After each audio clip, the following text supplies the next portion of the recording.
नागपुर के आईजीजीएमसी अस्पताल में कॉकलियर री इम्प्लांट का मामला सामने आया है। नागपुर के कामठी में रहने वाले 12 वर्षीय तेजस यादव पर अस्पताल के ईएनटी विभाग ने खराब हो चुके कॉकलियर इम्प्लांट को निकालकर उसकी जगह नई एडवांस मशीन को इम्प्लांट किया है।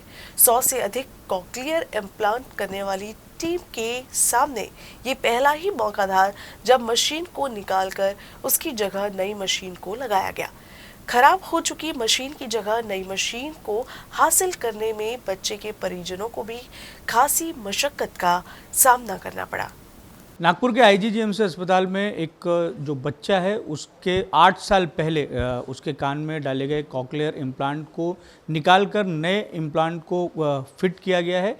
ये सेंट्रल इंडिया में पहली बार हुआ है। इसी पर अधिक बातचीत करने के लिए हमारे साथ मौजूद हैं आईजीजीएमसी अस्पताल की ईएनटी के हेड डॉक्टर जीवन वेदी सर और उनकी टीम।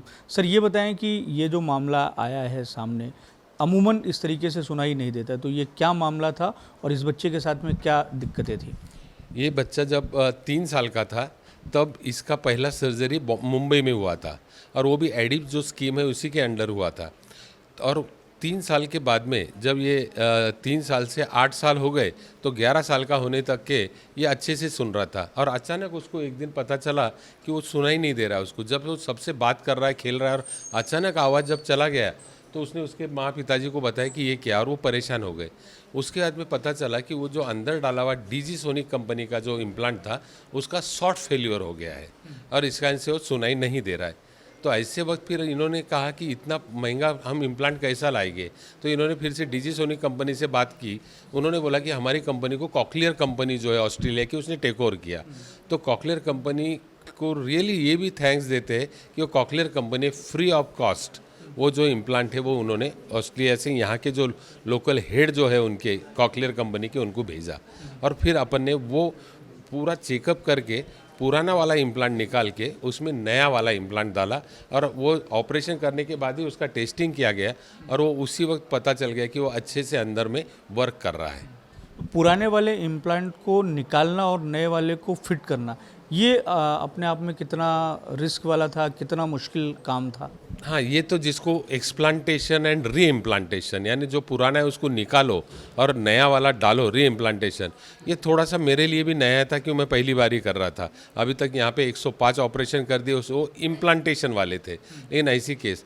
और इन्होंने पूरा विश्वास दिखाया, Mayo hospital, Indira Gandhi government medical college, और इनका कहना था कि ईएनटी डिपार्टमेंट हमारी टीम बहुत अच्छा काम करती है तो मैं अब मुंबई नहीं जाऊँगा, यहीं करना है।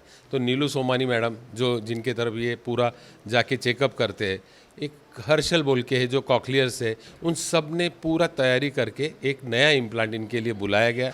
वो पुराने इसके लिए स्क्रू में लगता था तो उसके लिए स्क्रू ड्राइवर वगैरह वो किट भेजी गई एक्सप्लांटेशन और वो निकाला। उस वक्त मन में ये था कि इम्प्लांट निकालते वक्त एक आध बार टूट सकता है, फाइब्रोसिस अगर हो गया है वहाँ पे तो निकालना मुश्किल हो सकता है, या तो निकालते वक्त वहाँ से CSF लीक हो सकता है। लेकिन वो बहुत स्मूथ अपन ने सर्जरी करे और इतने करने के बाद में एक अनुभव आ जाता है। तो और अब टीम वाले पूरे साथ में ही रहते हैं पीछे, डॉक्टर विपिन इखार भी मेरे साथ उस दिन ओटी में थे, तो ये सब लोगों के इसमें फिर निकाला तो बहुत अच्छे से हुआ और बड़ा सक्सेसफुल ऑपरेशन था। पिताजी से हम बात कर लेंगे एक बारी। ये बताइए कि कब आपको समझ में आया कि इस तरीके की दिक्कत है बच्चे के साथ में? आपने पहले इम्प्लांट कराने के लिए काफ़ी जद्दोजहद की थी, फिर उसके बाद में इस तरीके की खराबी आ गई, फिर आपको कब पता लगा कि इससे बच्चे को सुनाई देना बंद कर दिया है और फिर आप आए? और सबसे महत्वपूर्ण ये है कि आपने पहला इम्प्लांट कराया था वो मुंबई में कराया था, लेकिन दूसरी बार जो है वो आईजीजीएमसी में आपने भरोसा दिखाया। तो पहले सर बच्चे ने मुझे बताया कि मेरे को आवाज़ नहीं आ रही पापा, तो मैंने बोला कि ठीक है बेटा चेक करना पड़ेगा। तो हमने सेल वगैरह चेक किया पर सब ओके था। फिर हम सोमानी मैडम के पास गए कि भैया इसको आवाज़ नहीं आ रही है, तो उन्होंने फिर उनके पास कोई इंस्ट्रूमेंट उससे चेक किया तो अंदर का फेलुअर बताया।